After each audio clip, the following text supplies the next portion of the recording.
મુખ્યમંત્રી ભૂપેન્દ્રભાઈ પટેલે ખેડૂતલક્ષી એક મહત્વનો નિર્ણય લીધો છે। ખેડૂતોને ધ્યાનમાં રાખીને આ મહત્વપૂર્ણ નિર્ણય લેવામાં આવ્યો છે। પ્રમોલ્ગેશન થયેલ ગામોની ક્ષતિ સુધારણા માટે ભૂમિ સીમાંકનથી કરવામાં આવશે। જિલ્લા કલેક્ટરની અધ્યક્ષતામાં ભૂમિ સીમાંકન સમિતિ કાર્યરત થશે। ક્ષતિ સુધારણા અરજીના નિકાલ માટે 7 કેટેગરી પણ નિયત કરવામાં આવી।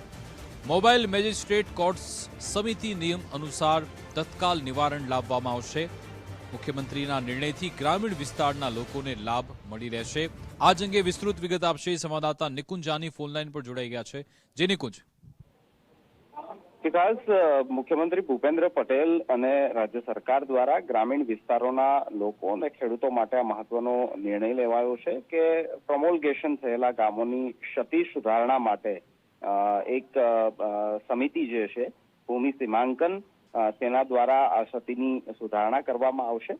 જિલ્લા કલેક્ટરની અધ્યક્ષતામાં જિલ્લાઓમાં ભૂમિ સીમાંકન સમિતિ કાર્યરત થશે અને ક્ષતિ સુધારણાની અરજીઓના નિકાલ માટે 7 કેટેગરી નિયત કરવામાં આવી છે।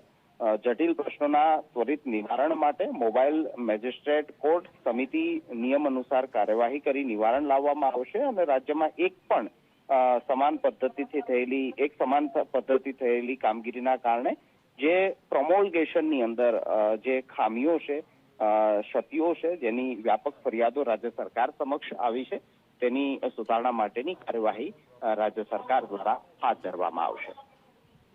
બિલકુલ આભાર તમામ જાણકારી આપવા બદલ।